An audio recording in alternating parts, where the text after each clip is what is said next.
పూలదండకి ఉన్న చైన్ని తీయాలని మీనా చూస్తున్నప్పుడు సడన్గా సురేంద్ర ఇంకా తన వైఫ్ వచ్చేసి, ఏం చేస్తున్నావు నువ్వు, చైన్ దొంగతనం చేస్తున్నావా అని అడుగుతారు. అడిగి నిలదీస్తుండగా గట్టిగా అడుగుతున్నప్పుడు అక్కడ మీనా వాళ్ళ అత్తయ్యకి గొడవలు వినిపించి సడన్గా రూమ్లోకి ఎంటర్ అవుతారు. ఎంటర్ అయిన తర్వాత ఏం జరుగుతుందని సురేంద్ర ఇంకా వాళ్ళ భార్యని అడుగుతుండగా, వాళ్ళు మీ కోడలు ఇలా దొంగతనం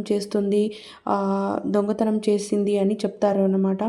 అప్పుడు మీనా వాళ్ళ అత్తయ్య, ఏంటి మీనా ఇది అని అడుగుతుంది.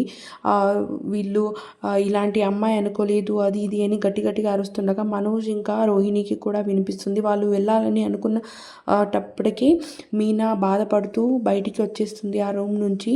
బయటికి వచ్చిన వెంటనే బాలుని హక్ చేసుకొని ఏడుస్తూ ఉంటుంది. బాలు, ఏమైంది, ఎందుకు ఏడుస్తున్నావు, చెప్పు మీనా అని అడుగుతుండగా సడన్గా సురేందర్ ఇంకా వాళ్ళ వైఫ్ అందరూ బయటకు వచ్చేసి, నేను చెప్తాను ఏం జరిగిందో అని చెప్తాడు. అప్పుడు బాలు ఏం జరిగింది అని మీనాని కంటిన్యూగా అడుగుతుంటాడనమాట. అప్పుడు సురేంద్ర చెప్తాడు, ఈమె దొంగతనం చేసింది అని అంటాడు. తిను పెద్ద దొంగ అని చెప్తాడు. అప్పుడు బాలుకు చాలా కోపం వస్తుందన్నమాట. అప్పుడు మళ్ళీ మీనాని అడుగుతాడు, ఏం జరిగింది మీనా, చెప్పు ఏమైంది అని. అప్పుడు మళ్ళీ సురేంద్ర మాట్లాడుతూ ఉండగా, మీరు ఆపండి, నేను నా భార్యని అడుగుతున్నాను అని బాలు అంటాడు అనమాట.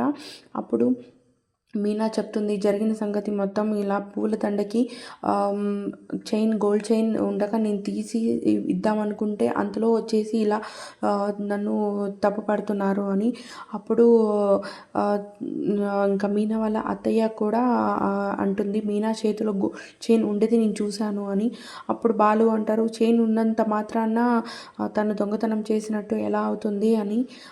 అప్పుడు అందరూ అలానే అంటారు కాబట్టి సురేంద్ర ఖచ్చితంగా ఒప్పుకోడు.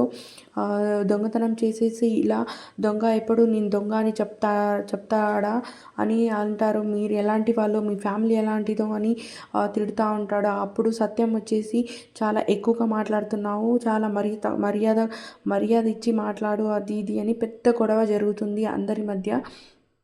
అప్పుడు మీనా ఇంకా బాలు చాలా కంట్రోల్ చేసుకుంటాడు. బాలు అయితే కోపాన్ని చాలా కంట్రోల్ చేసుకుంటాడు. కానీ సురేంద్ర గొడవ పడాలని డిసైడ్ అయినప్పటికీ చాలా హార్ష్గా మాట్లాడతాడు. అప్పుడు బాలు కోపం వచ్చేసి కొట్టేస్తాడనమాట. ఆ టైంలోకి శృతి ఎంటర్ అవుతుంది. ఎంటర్ అయ్యి, స్టాప్ ఇట్, ఏంటి రౌడీలాగా బిహేవ్ చేస్తున్నావు, మా నాన్నని కొడతావా, ఏజ్ కూడా చూడకుండా, పెద్దవాళ్ళని చూడకుండా నువ్వు కొట్టేస్తావా అని అంటుంది. చాలా హర్ట్ అయ్యి ఉంటుంది శృతి. సో ఎంత చెప్పినా వినదనమాట. అప్పటికి ఇంకా బాలుకు కోపం వచ్చేసి, మీనా వెళ్ళిపోదాం, మనకు మర్యాద ఇవ్వని చోట మనం ఇక్కడ ఉండకూడదు అని వెళ్ళిపోదామని అనుకుంటూ ఉంటే సురేందర్ మళ్ళీ అలానే ఆపేస్తాడనమాట. ఇంకా శృతి, బాలు ఇంకా మీనా వెళ్ళిపోతారు. తర్వాత శృతి వాళ్ళ అమ్మ వచ్చేసి, ఇలాంటి వాళ్ళ ఫ్యామిలీలోకి నువ్వు ఎలా ఉంటావు, మా ఇంటికి వెళ్దాము పదా అని అంటుందన్నమాట. ఇంతలోనే ఎపిసోడ్ అయిపోతుంది.